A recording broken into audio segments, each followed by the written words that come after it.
Steady now.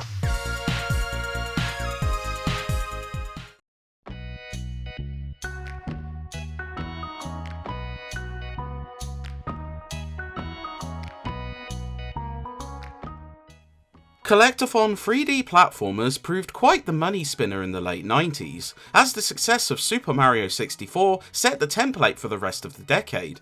Rare delivered multiple successes with Banjo-Kazooie and Donkey Kong, Insomniac entered Spyro the Dragon into the fray, and a fair few licensed games would adopt this approach, such as A Bug's Life. Eurocom, a developer familiar with the latter, threw their hat into the ring with an original idea, as 40 Winks proved one of the few times they weren't porting or adapting a license.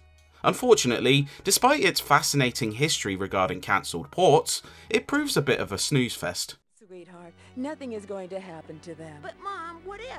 Well, you two would have to go and rescue them, wouldn't you? Yeah. Okay, you two, settle down now.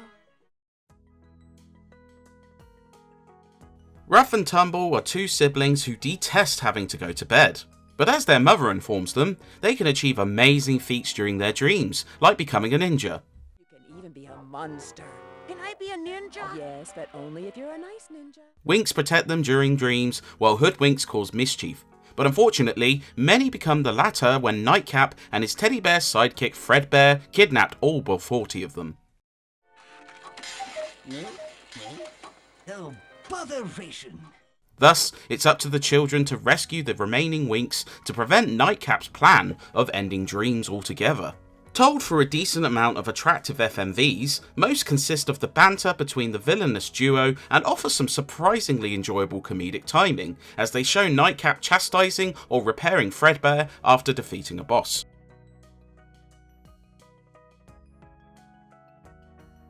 "40 Winks" is a pretty standard collectathon, where as either Rough or Tumble, you make your way through 18 levels of platforming, followed by a boss at the end of each world. Levels are split between themed worlds, each with their own hub to explore. Each level houses 2 or 3 Winks, and upon collecting the last, an exit portal will appear.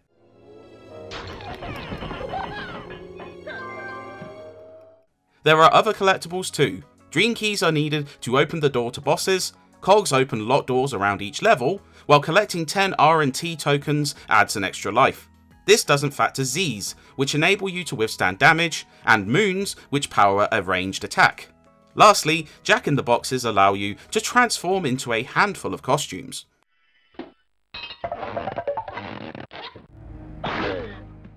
The Ninja allows you to cast fire spells and scale ropes.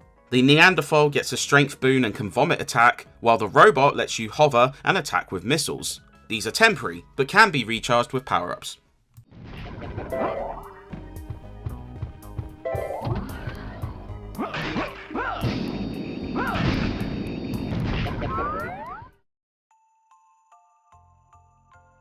Unfortunately, the gameplay is where things start to unravel. The controls and movement never feel quite right, as slippery movement and sticky jumping makes the act of platforming less than ideal, though workable with practice.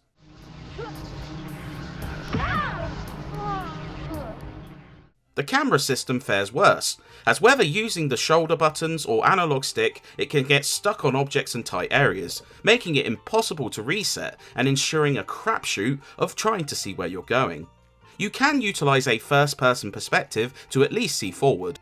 It's a mostly breezy game, but a few stages can cause frustration.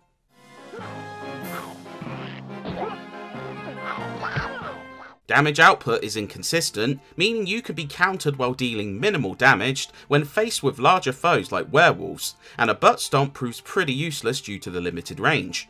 The bosses are also underwhelming, starting off dull with easy patterns, but devolving into tedium, including trying to hit a moving target with a slow cannon.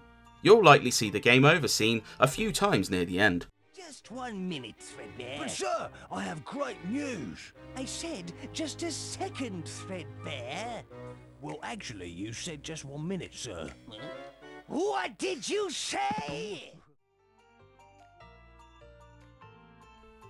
It's a shame that the gameplay is rickety, as Eurocom crafted a distinct atmosphere with 40 Winks. Starting with a haunted Halloween theme, you eventually travel to the likes of an aquatic Atlantis, prehistoric world, and space, offering a decent slice of variety.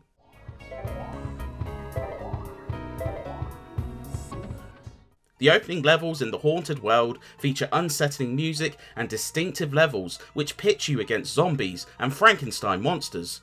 The aquatic world showcases more fantastic music and some clever design, as there's a mix of swimming and platforming. The worlds bore intricate details as you can look outside the windows at the kids' home. Rain pours down in the haunted hub, and music becomes muffled when you enter water. It's a genuinely great looking game, right down to the animations varying between the two characters, as Tumble skips along compared to Ruff's regular walk, and each holds a unique weapon, a bear for the former and a candle for the latter. Performance issues can rear their head occasionally, but otherwise it also runs sturdily too.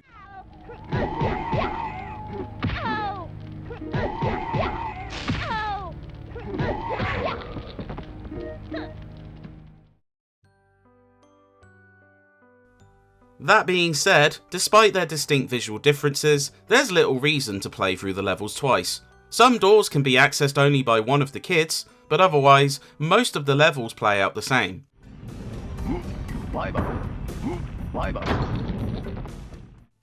You're looking at a little under 10 hours to polish this off, with all the winks collected and bosses defeated.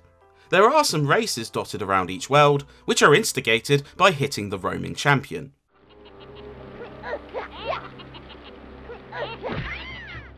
They're fun for short bursts and offer items to collect that can be handy if you need to replenish, though losing sees all those items removed.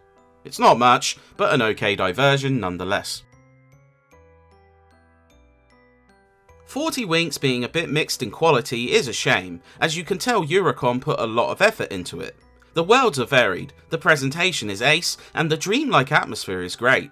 Unfortunately, the core gameplay and controls suffer from some notable problems, which cause frustration during latter parts of the game, and it's not quite distinctive enough to separate this one from other collectathons. It has enduring moments, but otherwise proves a short-lived journey into dreams that's not quite worth exploring unless you're a hardcore platformer fan. Are you in much pain? Just a little, old master. Good! You messed up again, you don't! Ah!